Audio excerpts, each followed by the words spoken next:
Good morning, everybody. I'm Tom Bracken. I'm the president of the State Chamber of Commerce. I want to welcome you to our virtual roundtable, which is a continuation of our DE&I webinar series with Bank of America. Our purpose, obviously, is to strengthen the commitment of companies in New Jersey to the DE&I initiative. And today we'll hear from some very seasoned professionals in this and their different perspectives, and hopefully give everybody some ideas on how to strengthen what you are doing within your companies. We at the New Jersey State Chamber are a work in progress on our DE&I initiative. 2020, we executed a memorandum of understanding with the African American Chamber of Commerce to attack DE&I with five different areas. We have since kind of whittled that down to some priority areas, but we still have a commitment to attack all five over time. But we are just beginning our journey in this, and we are learning along the way. We are making adjustments as we go. We realize that what we thought we might want to do up front might not be appropriate. So we're in the process right now of looking at how we might reset what we're doing, not to back away, but to enhance our commitment to this. So again, we are as much a work in progress as anybody in this initiative, but we have an absolutely staunch commitment to make this work for our company and pass that information on to other companies to hopefully enhance their commitment to the DE&I initiative. The fact that you all are on this call today shows that you are absolutely committed to this initiative. And I think you're also looking at how you might enhance what you're doing, and that's the purpose of the call today. So we do appreciate the fact that you are on the call and willing to listen to others and maybe change what you're doing to strengthen your individual commitments. There's no one size fits all in this initiative. It all depends on the company, the culture of the company, the makeup of the company, the demographics of the company. So it's just a matter of everybody treating their own initiative to their own particular company in a way that maximizes their ability to achieve their end goals. So again, I want to thank the Bank of America for their ongoing support with these webinars. And thank you all for being on today. Hope you get some good learnings out of this from the seasoned professionals that'll be presenting. And with that, I will turn it over to the person who will moderate this today, Patricia Teffenhart, who's the Senior Vice President for Strategic Initiatives here at the Chamber. So Patricia, it's all yours. Thank you, Tom. Good morning, everyone. I want to echo Tom's appreciation for Bank of America's support for this series of virtual discussions. And I want to thank so many of you who have joined us, not just for today's conversation, but for the conversations we've been having over the last 2 years. I've had the good privilege of leading today's discussion, but also leading the State Chamber's DEI initiatives, and I'm thankful that I get to do so in partnership with all of you. By way of background, I came to this work having attended Douglas College, which was the all-women's college of Rutgers University, and I began my career in the late 90s working with HIV-positive women as a member of the staff at the New Jersey Women and AIDS Network. And in this role, I worked with HIV-positive women as part of a community health advocacy initiative to help women who were disproportionately impacted by HIV and AIDS to understand the stigmas, their legal rights and options, the biology of the virus. And in this capacity, I worked at the intersection of racism, sexism, homophobia, and economic and healthcare disparities. I continued my career working for nearly a decade with the National Latina Health Network, where I had the privilege of working with culturally specific community-based organizations across the country, addressing a variety of health disparities that were disproportionately impacting Latinas and their families, including diabetes, shift work disorder, cardiovascular disease, etc. In this capacity, I worked at the intersection of racism and xenophobia, language accessibility, and again, economic and healthcare disparities. And finally, for the last decade, I've worked closely with individuals and families impacted by interpersonal violence, first with the Domestic Violence Organization, and lastly, leading the state's Anti-Sexual Violence Coalition, working at the intersections of racism, sexism, homophobia, xenophobia, misogyny, and toxic gender norms. Like many others, I don't come to this space with a perspective learned in school, but rather from having cared deeply about individuals and communities impacted by systemic marginalization and discrimination. As you'll hear from today's panelists, there's no right way to do this work, but once we start recognizing there's a role each of us can play, we'll find that there's plenty of work to do. So let's get started by introducing today's panelists. Braheim Knight is the Diversity and Inclusion Officer for the State of New Jersey Department of Labor and Workforce Development. Since joining DOL in April 2021, Braheim has outlined a strategy to integrate diversity and inclusion programs and initiatives into the DOL. Braheim created a diversity climate survey for the New Jersey Department of Labor and Workforce Development, which assesses employees' work experiences surrounding diversity, equity, and inclusion. Additionally, DOL started an employee resource group initiative under Braheim's leadership. Braheim has a 20-year career as a registered pharmacist and is passionate about increasing underrepresented groups in the pharmaceutical sector. Braheim has contributed to many articles surrounding the need for diversity in pharmacy and previously participated in panel discussions surrounding healthcare equity. He advocates for diversity and inclusion in healthcare and started an organization, Pharmacy STEM LLC, which exposes high school students of color to the pharmacy profession. Welcome, Braheim. Patricia, thank you so much. happy to be here. Great, happy to have you. Next, from CSG Law, with more than 2 decades of experience in state and local government, municipal corporations, turnaround strategy, litigation, and fiscal management, Jason Holt, a member of the Real Estate Development and Land Use Practice Group and the firm's Cannabis Law team. He draws upon his background navigating the political and economic challenges of New Jersey to assist CSG Law in representing its varied portfolio of clients. This background also informs his work within the firm, where he was recently named co-chair of its Diversity, Equity, and Inclusion Committee, leading important initiatives relating to recruiting professionals with diverse backgrounds, nurturing and retaining these talented team members once they arrive at the firm, and enhancing DEI training and awareness of the firm and externally. Welcome, Jason. Oh, I think we're... Thank you, Patricia, and welcome to my fellow panelists. It's great to be here this morning, and I look forward to a spirited discussion. Thank you. Thanks for being here, Jason. Looking forward to hearing from you. And to round out today's panel, we have Steve Fleischer, the Executive Director of HR, DEI Talent Acquisition, and PSG Long Island at Public Service Enterprise Group. This is the longest title I think we've ever had, Steve. Congratulations. You get some kind of like hat tip here, which is a Fortune 500 energy company. In his role, Steve is responsible for developing and implementing enterprise-wide diversity, equity, and inclusion strategies. He supports the hiring needs for the enterprise, including strategic outreach efforts to increase the pool of diverse applicants. He's also responsible for ensuring strategic outreach efforts. Oh, I already said that, sorry. He's responsible for ensuring compliance with federal laws designed to support women, people of color, individuals with disabilities, and veterans, and establishing an office for disability-related accessibility programs. Thank you so much for being here today, Steve. Thanks, Patricia. I'm excited to be here and looking forward to sharing some information with the group today. Excellent. So I just had a brief opportunity to skim the surface on all of your really impressive bios. Before we dig into today's conversation, is there anything else that any of you would like to add to sort of put some context around your experiences or backgrounds before we dig into the conversation? You're good. You're just ready to jump right in. Okay. Ready. Okay, so let's get started. I was thinking that maybe a good place to start would be by hearing from you all a little bit about the ways in which your positions are woven into your organization's actual fabric. So we understand that there are so many different ways that organizations structure their DEI positions. If we could mute ourselves if we're not a panelist, that would be greatly appreciated. Thanks so much. I know it's year 1000 on Zoom and still sometimes we get caught up.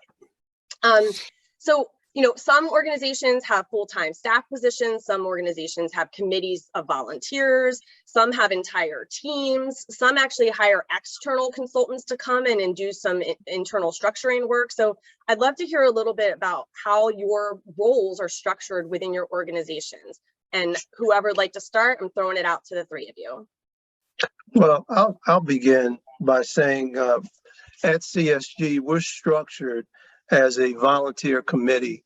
We meet bi-monthly, and there's about 15 people associated with our committee. We're very fortunate because we're favored with unwavering support from our managing member, who is Pat Costello, along with the support of the management committee and the CSG name partners, Jeff Chiesa, Armand Shahinian, and Frank Giantomasi. My co-chair, and it's important to recognize that I'm not a sole chair, but a co-chair, so we have double the energy to get out there and assist and bring DEI to the forefront. My co-chair is Neha Balani, and she's unfortunately not able to be here today. But we work very hard to ensure collectively that the firm culture keeps DEI at the center and core of its activities. But from a managerial perspective, we have complete access to the C-suite members and the managing member and the name partners. So I'm very happy about that. So I think from a management perspective, we're ahead of some organizations because there's the embracing of the cultural DE&I initiatives. No hesitation, firms 100% in, both feet, and which, in my opinion, is a little unusual for an organization like this. We're a professional organization representing clients, and our mission, our core mission, is to deliver that service. We're not, a social organization or a civil rights organization or anything like that. Yet, and still, 150%, the firm has embraced DE&I. Thank you so much for sharing that. I love that. And I've had an opportunity to work closely with your colleagues and your predecessors who were co-chairing your DEI committee and have found that it seems as if the commitment is really woven into the fabric of the organization. And I love that what you're creating is an opportunity for our audience to understand that there are models in which you can actually pull out interest and talent from the ranks of your employee pool to reinforce your commitment to DEI. It doesn't have to be a paid position that's somewhat separate from. And I think what you've just also highlighted is that having this as an addition to your full-time responsibilities as a lawyer in the firm doesn't at all dilute the commitment of your firm's commitment to the DEI, which I think could be misconstrued sometimes. And I'm so thankful that we get you here to share this perspective. What about Braheim or Steve? Oh, I'm sorry, Jason. No, I was going to say absolutely. And the firm has committed to professional staff to likewise jump in and swim in the deep end of the pool, whether it's human resources, whether it's recruitment, whether it's marketing. Everybody's fully embraced the DEI perspective. I love that. Thank you so much for sharing. Patricia, I'll go ahead and jump in.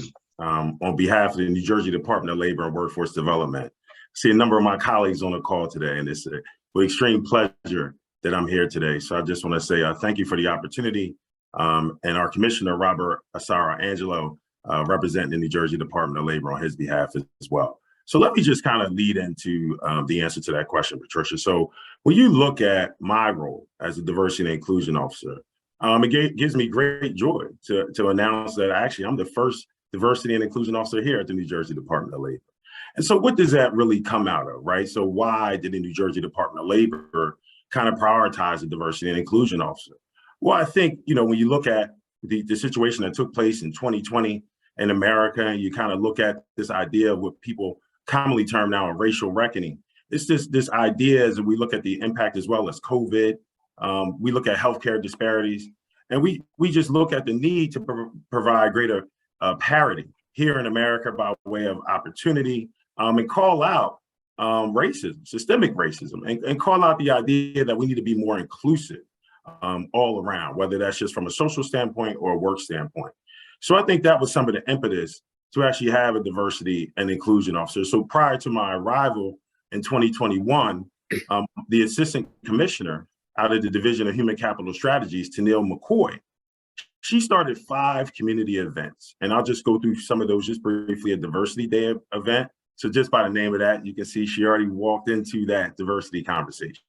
A Take Your Child to Work Day event, a Labor Day Classic event, a Women's History Month presentation, that's in March, and then finally a health and wellness event. So our Assistant Commissioner, Tennille McCoy, saw the need to bring staff and employees together, right, from diverse backgrounds, to at least get together and start maybe breaking down some of the stereotypes that we may have of others and really just foster that initial engagement.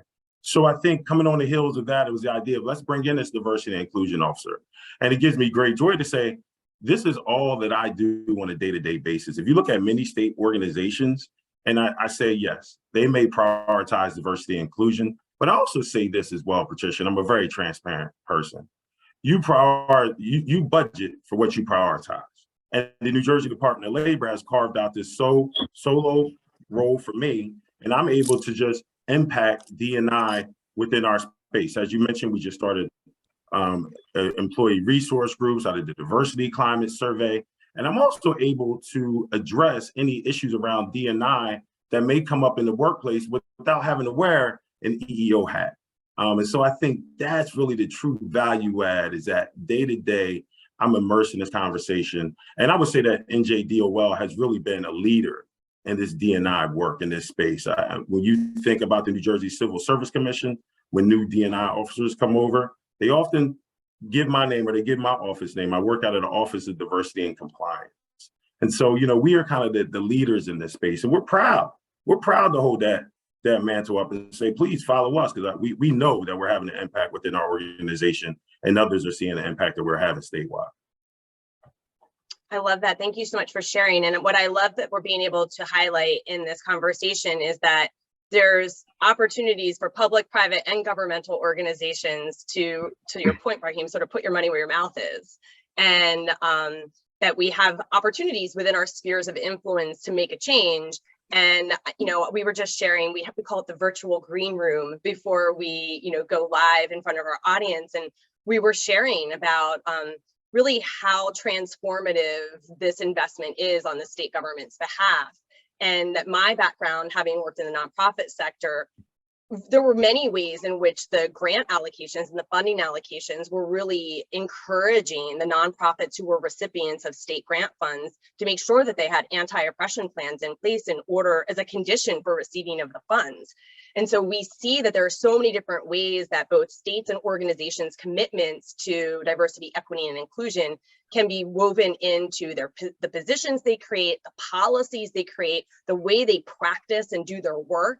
It's not just about having a person who holds a title, it's about the influence that person can have, you know, going through the ranks of their organizations.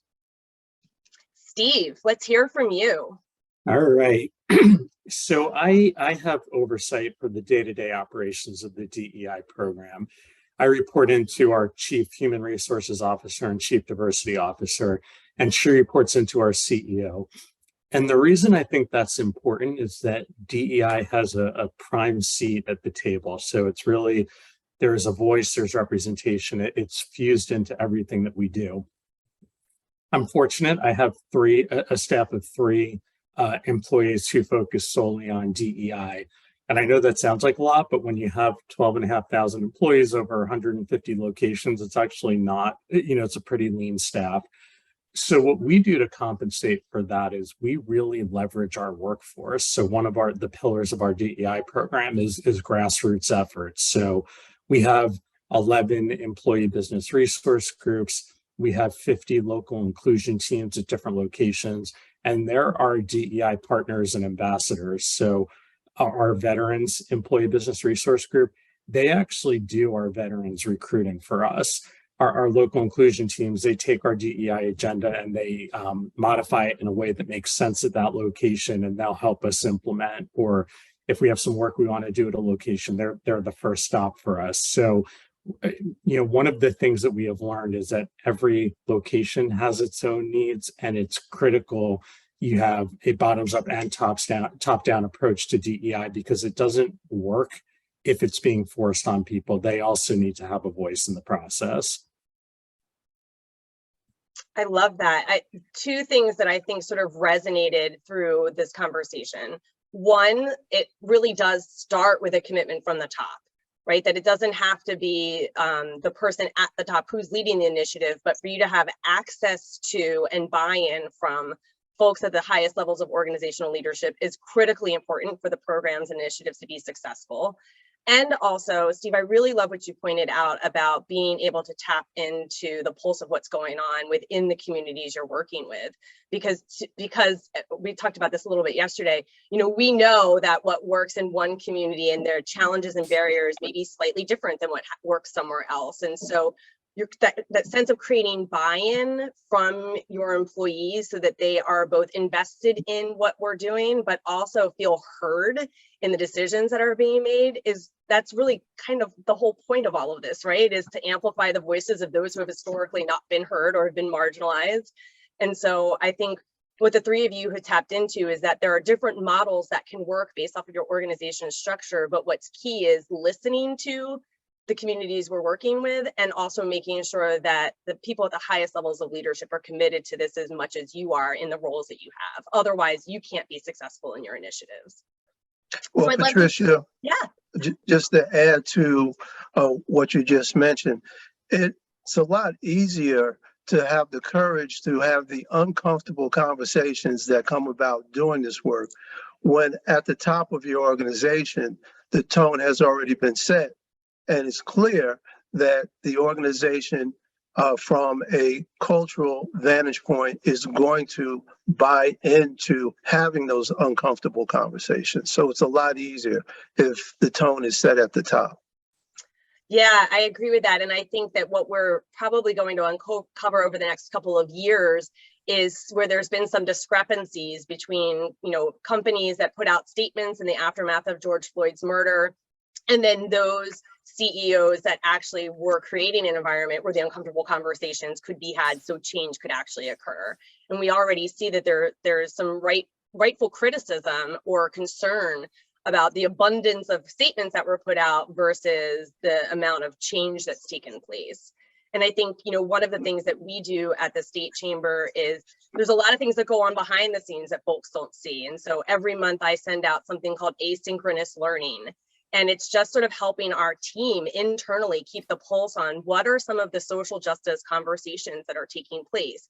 How do you understand the context of Thanksgiving from the perspective of Indigenous communities? How do you understand what's going on with allegations of racism in the NFL as we go into the Super Bowl? How do we understand, you know, the importance of you know, new Supreme Court nominees and what that means for the history and the future of this country, and just kind of making sure that our staff is becoming more fluent in the conversations that are happening, so that when we go to events and people ask anyone on our team about the work that we're doing around DEI, we're starting to build our own capacity and understanding it, not as like a separate thing of what we do and who we are, but it is actually something that we are learning and growing as an organization to embrace all the time.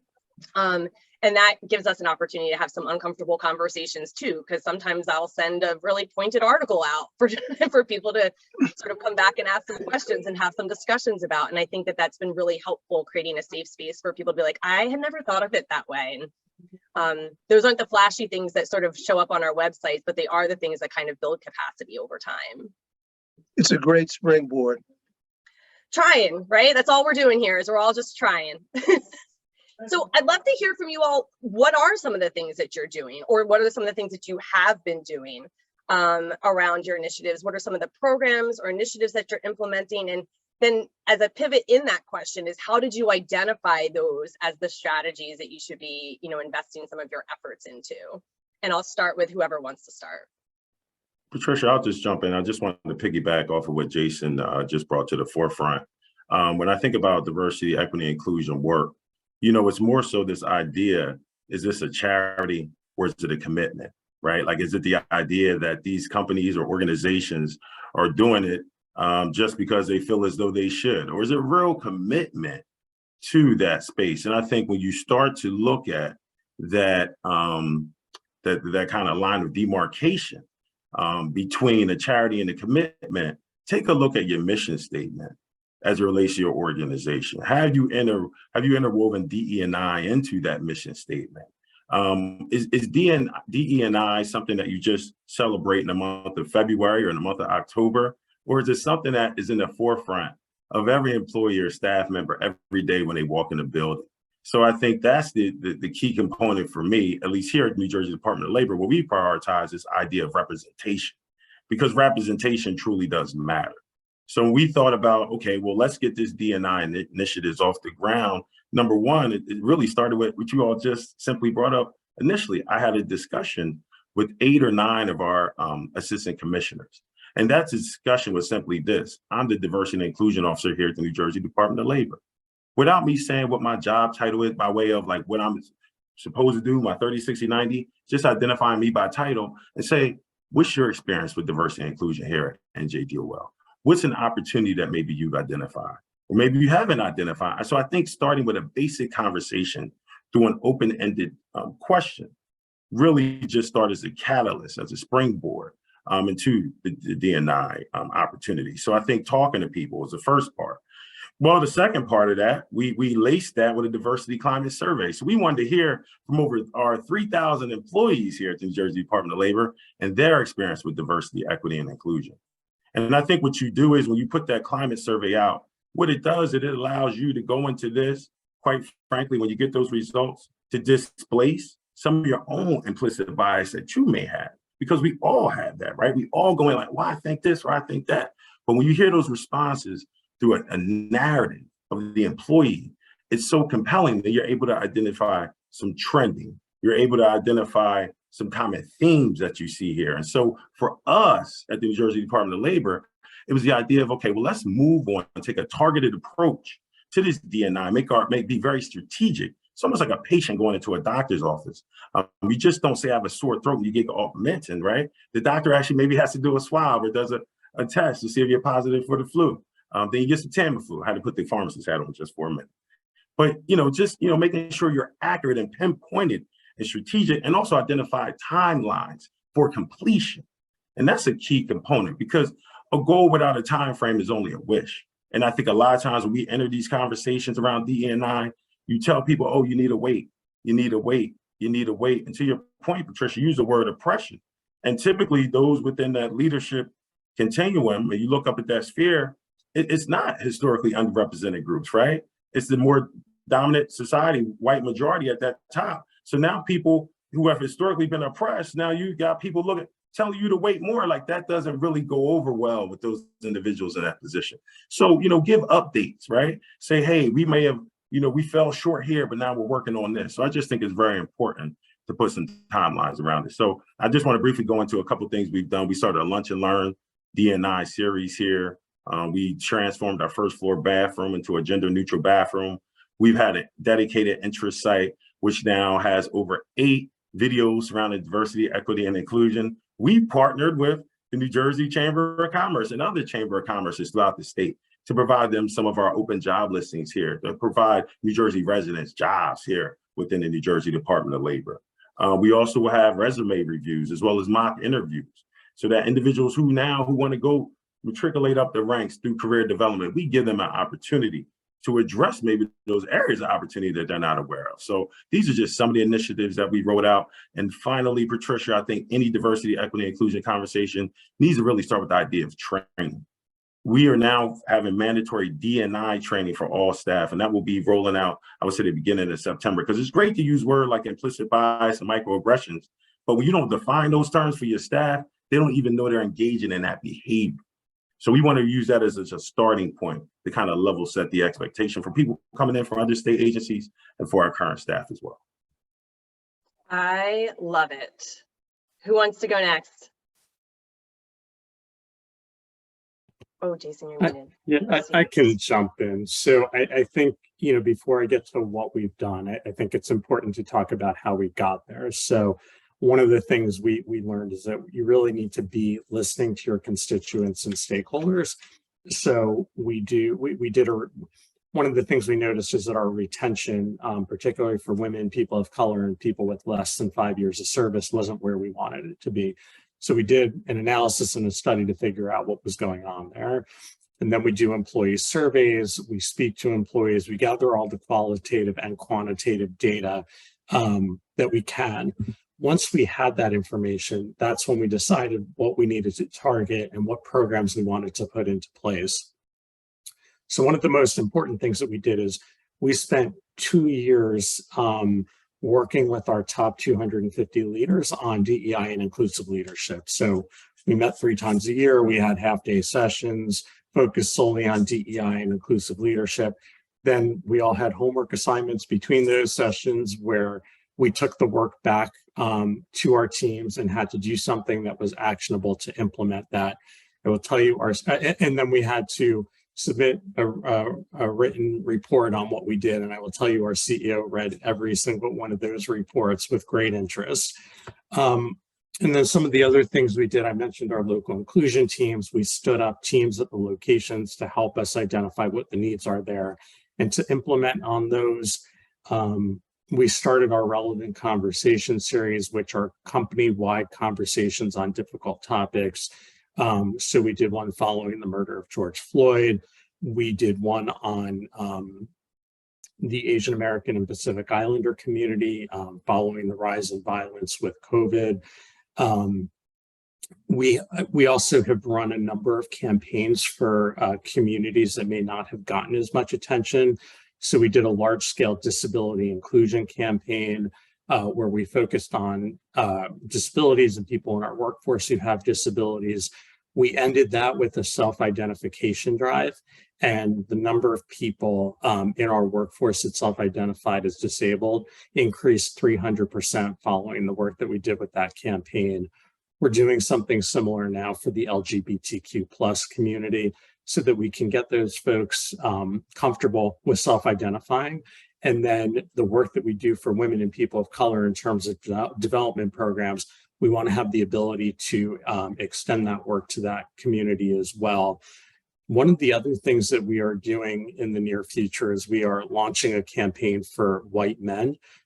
We have heard from our employees in a number of ways that white men aren't connecting to the DEI work, they're feeling disenfranchised. And we want to make sure that there's some acknowledgement of that as well, because they are still the majority of our workforce, and we feel like it's important to focus on them as well. I was muted.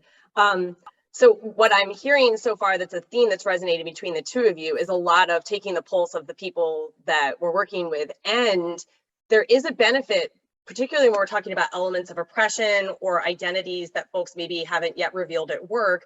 The idea of doing anonymous surveys is such a great tool for us as practitioners, because we're not asking people to identify in ways that they may not feel as if the workplace culture has embraced or will affirm them. And it gives us the tools that we need to say, to the point that you just raised, holy crow, we just now realize that there are a ton of folks in our workforce who identify as having some form of disability. And now we can create accommodations and a culture that is welcoming and affirming for them. Whereas before, maybe they didn't even know that there was something that would get a good response. And so the anonymous survey tool is so great. We did launch, back in February, we launched our own workplace culture survey that is still open. And it's open for anyone and everyone who's working in the state of New Jersey. It digs into really 4 main areas. One is racial, ethnic diversity, or historically marginalized identities. One is specifically around gender equity. One is around the impact of COVID in the workplace. And the other one is around workplace harassment or misogyny. So it's kind of 4 main themes. It'll take about 7 to 10 minutes to complete the survey. We'd love to get more responses for us as well. And obviously, as the chamber, we would share that data with all of our constituents, because that information could be informative, especially because it wouldn't be broken down by workplace. It's sort of a general, like, wow, this is a lot of stuff that we all need to be cognizant of. So Jason, let's hear from you.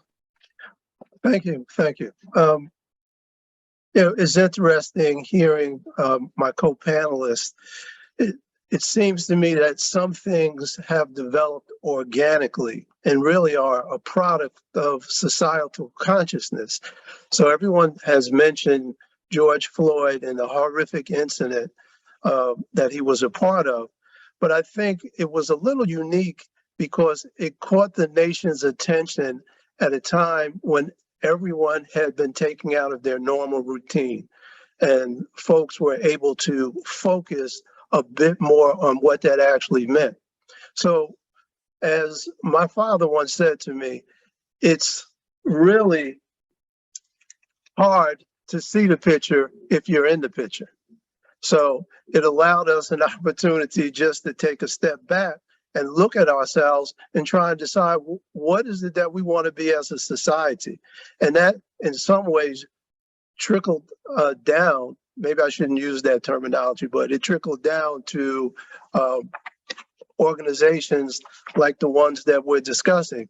For us at CSG, we already had a culture of collegiality, professionalism, and excellence. So it's a little bit easier for us to have embraced a DEI better business model. And, you know, if you project forward and you look at the changing demographics in the country, you see that the minority community is growing, and it's growing much quicker than the majority community. So what we will look like in 20 years, 30 years is going to be very different than perhaps we are today. So why not take steps to make sure that we tap into those markets from a business perspective? And also, since we all agree on the panel that DEI is the way to go, and it's only going to make your business better, why not embrace it and take advantage of it right now? So from the CSG perspective, we've developed a number of different things, but we can start by talking about just enhancing and developing ongoing diversity programs. We've had mandatory diversity programs from the suite level on down.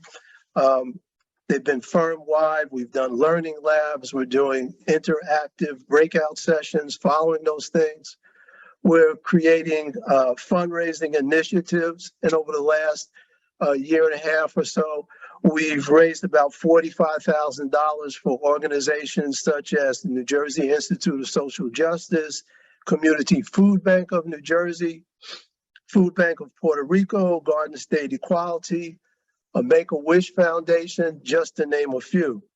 The DEI committee has helped to spearhead expansion of the firm's pro bono initiative and expansion of the recruitment process here at the firm, with the goal of expanding and developing a more diverse pool of candidates by intersecting with the diversity portals and social media pipelines to the law schools, and even all the way down to the high schools in some of our programs. So we also decided that we would make sure that we provided opportunities for lawyers at various stages of their career to come in, whether you're coming in on the partnership level, or you're coming in as an associate or counsel, or even law clerk. We decided to take a look at that.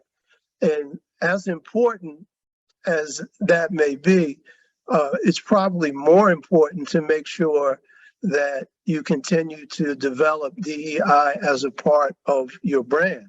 So again, as I've been stressing through the entirety of my remarks, the firm's brand is DEI. It's part of the firm's brand. And to that extent, we've developed internal communications processes where we do our newsletters, excuse me, where we have developed our newsletters and Heritage Month spotlights to embrace not just the professional staff, but the entirety of all CSG employees and their backgrounds, regardless of where that may lead us. So I'm very proud of that, and I'm very proud of our efforts to continue to tap into educational programs and mentoring programs while we reach into the community to help provide support and foster good relationships. I mean, and we are involved in so many different organizations across a broad spectrum of things. And that is really to just ensure that folks are comfortable inside the organization, and that while you're in the organization, you feel free to express yourself, and that will help in part with retaining of the talented employees that we've recruited and work so hard to get in the door and help train and enhance their individual careers. So thank you so much for sharing. I think so many of the things that you all have shared have been reinforced in the conversation. So we have at the Chamber, we've launched a supplier diversity collaborative, and we have over 24 partners as a part of the collaborative. And we've just launched a workforce diversity collaborative. And what has been so interesting as we've been working with the supplier folks over the last couple of months is they've been identifying that there's such a huge disconnect between the person who's working in procurement and the person who's leading their DEI efforts, that the DEI efforts aren't necessarily informing the procurement work. And so if you call as a diverse vendor, you're kind of getting sloughed off to the DEI person, so someone could check off a box to say, I met with a diverse vendor, but that's never really translating into like access to capital. And so what I love about what we're talking about here is really what we talk about, like threading the needle through the very fabric of your organizations, that each of you has an opportunity by your position to ensure that all the other spokes on your wheel are doing their work through a DEI lens.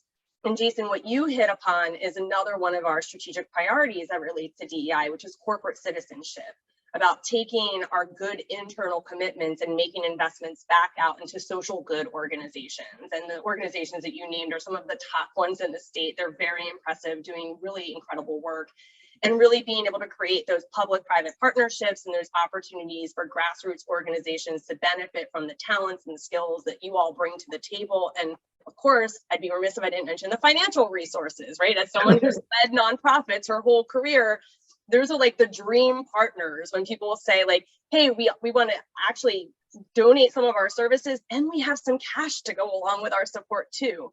I think it's incredible what the three of you have highlighted your organizations are doing. And I'm hoping that we can transition the conversation into one that says, if you're on the call today and you know that your organization is perhaps just dipping their toes into these kinds of considerations, or maybe you're already invested but haven't really quite figured out a structure, what are some of the tips or suggestions that you might want to give someone who's in a professional space and they want to make a larger impact around DEI in their workplace? What might someone do to get started, or what kinds of tips or tricks of the trade do you have to share with folks? We'll start with whoever wants to start. I'll jump in, and I will just say this. I think it's important to just acknowledge that, right? So I think the first step is, number one, acknowledging that and bringing awareness that there is a problem, right? And so, there's one thing from knowing something and doing something. I always say that's the chasm. Well, how do you traverse that chasm from knowing and doing? And I think anytime you want to start into a D&I conversation, it's around, number one, identify who's the people who's going to not only identify what the problem is, the time frame, and then who's going to provide the solution, right? So who are going to be the people who are going to be the change agents within your organization? Who has the bandwidth to actually affect change, right? And be the catalyst for change. So I think, number one, once you identify the problem, I'll just give one. Let's be very succinct and clear what we're talking about here. Let's just say, I just saw in the chat, someone says around recruitment. And you often say, well, I can't get diverse candidates in the door. Well, number one, and I've said this for years, where are you meeting people where they're at? Are you going to HBCUs? Are you going to women organizations? Are you going to LGBTQ plus organizations, right? To actually reach out to these individuals where you might see that disparity. So I think it's, as I often say, recruitment just isn't about people coming to you. How are you going to them? Because if you really want to change it from a diversity standpoint, you have to really reach out. And to Jason's point, I think oftentimes the conversation around diversity and recruitment is simply a numbers game. So look at our metrics, look how we move the needle. But are the people within your organization, are they included in into the discussion? Are they included in the decision-making process? Are they able to have a sense of belonging? Are they able to bring their authentic self to work, right? Is that who they really are? Like, are they able to be themselves, or are they really conforming to what they think others want them to be and where they think maybe others will accept them more freely? So I think that's also a true measure of diversity, equity, and inclusion and belonging. Like, you have to bring these people in and then assess that over time and ask questions around, whether it's a survey or maybe you have focus groups, right? You have focus groups. I think that's the key component too, having a focus group. So I think, that's just something I would offer to the table, is really identifying what the problem is and figure out who's going to fix it and put a suitable time frame to it. I'll just add a couple of comments on top of what Braheim articulated so well. Once you assess where you are, you can't be afraid to take the first step. I mean, philosophically, a 1,000-mile journey begins with the first step, but you can't be afraid to take that first step. And taking that first step oftentimes means you're going to have an uncomfortable conversation, and you have to have the courage to do it. And organizations that are trending in that direction are always going to fortify their employees and allow the DE&I effort to progress very smoothly, even though there's going to be some bumps in the road. So bite-sized chunks, long-term, short-term goals, all the things that every manager knows without even blinking an eye. You have to do those things, but apply that to the DE&I space. Yeah, and the only thing I would add to that is just make sure that you're really, tapped into the pulse of the workforce and acting on the things that are important to them and not what you think is important to them. The other thing I would say is just don't try to boil the ocean. It can be very effective to pick one or two things to start with, go after those, see how it works, and then layer on top of that. Patricia, also, just to piggyback off what Steve and Jason just said too, I think it's always unique. I'm on LinkedIn from time to time. And I think it's so unique when you talk about this D&I conversation, when you see certain corporations and organizations, they might highlight a certain demographic, but another demographic they never talk about. And I can't be the only person that notices that, right? Like these organizations, obviously, there's some challenges there, right? Or maybe it's not a prioritization of that, right? So I think it's really an accountability factor. If you work for an organization, so with an organization that does not highlight a certain demographic, then those within the organization really have some accountability to go and say, hey, look, why aren't we talking about this? Why aren't we having these conversations, right? And then, right, if that is identified, go to individuals who do this on a day-to-day basis. Reach out to the New Jersey Chamber of Commerce, right? Maybe they can give you some individuals through a consultant standpoint who can help rectify the situation. Because if things don't change, things don't change. And to just wear your hat around, I'm only on this demographic or that demographic, that's not truly being inclusive. And I just want to bring that to the forefront. Thank you so much. And I really appreciate in the chat box, we have some colleagues who work explicitly with helping to do training and workplace placement for individuals with disabilities. Steve, I really appreciated you sharing some of the work that you all are doing around that area. And I think that that's an important point that often gets missed, right? That people tend to focus on the communities that sort of like spurred their course of action, right? So as we've discussed, so many corporations really made an investment into their DEI work in the aftermath of George Floyd's murder. And so they may be focusing on Black and Brown communities, but at the expense of other communities that have historically been marginalized. And so we have to, and this is the challenge of the work, we have to find space for there to be greater workplace equity for all of the communities that have been historically marginalized and disadvantaged. And that's a lot of work because we have a system that has been set up to really only benefit a very small select few people that are in a very small demographic. And so, when we embark upon this journey, it's okay to honor and think about the communities that spurred us to action, but not at the expense of other communities who also need to be uplifted. And I'm really proud of my entire team here at the Chamber. We've really done a concerted effort to build relationships with the multicultural chambers that are working throughout the state so that we can keep the pulse on, how lucky are we that we work in New Jersey, right? Like one of New Jersey's greatest strengths is the diversity that we bring to the table. And so how do we tap into what are the needs of the Asian Indian Chamber and the Chinese American Chamber and the Hispanic Chamber and the African American Chamber and the Pride Chamber? Like as the state chamber, that's a lot of places for us to hold. And that's the challenge and the opportunity before us now, which I appreciate. We're coming close on time. There are some really great comments and questions in the chat box, and someone asked, and Braheim, I don't mean to put you on the spot, but I'm gonna. And if you don't have the answer, it's okay. You're not responsible for having the answer, but it has been a hot topic. I think everyone is interested in knowing where the state's diversity study stands, particularly as we're talking about investments in supplier diversity initiatives. We all know that Hester was a great leader and she's no longer with us. So I'm wondering if you have any updates, and if you don't, that's okay. Yeah, I mean, I currently don't. Yeah, I don't have any updates on that. If anything related to New Jersey Department of Labor, I'll be sure to share, but unfortunately I do not. But hopefully more to come. I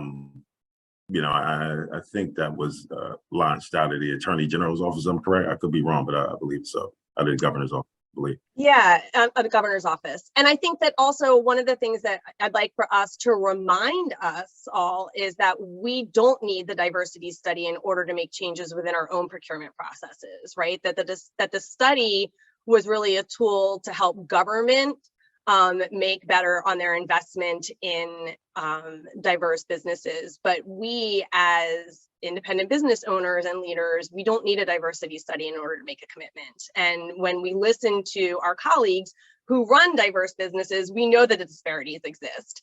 And so I think that there are plenty of opportunities for government to lead, and there are opportunities for business to lead. And I think that one of the things we at the Chamber are hoping will happen is that in places where our business colleagues can lead, we will do so. And so we'll be having in September a virtual sort of small supplier diversity conference. We haven't really quite figured out what the terminology of it is yet, but I encourage you all to attend. We'll be sending out the save the date probably later this week, because that will be a great opportunity to both hear what's been going on, but also meet with diverse vendors that could help meet your supplier diversity goals. We're getting close to the time. I want to ask you all if there are any little nuggets or tidbits that you'd like to leave with our audience before we wrap up today. Jason, I'll start with you. Thank you. And I really appreciate the opportunity to be here and to participate with my esteemed colleagues here. Yeah, takeaway one, don't be afraid to get started. 2, plan it out.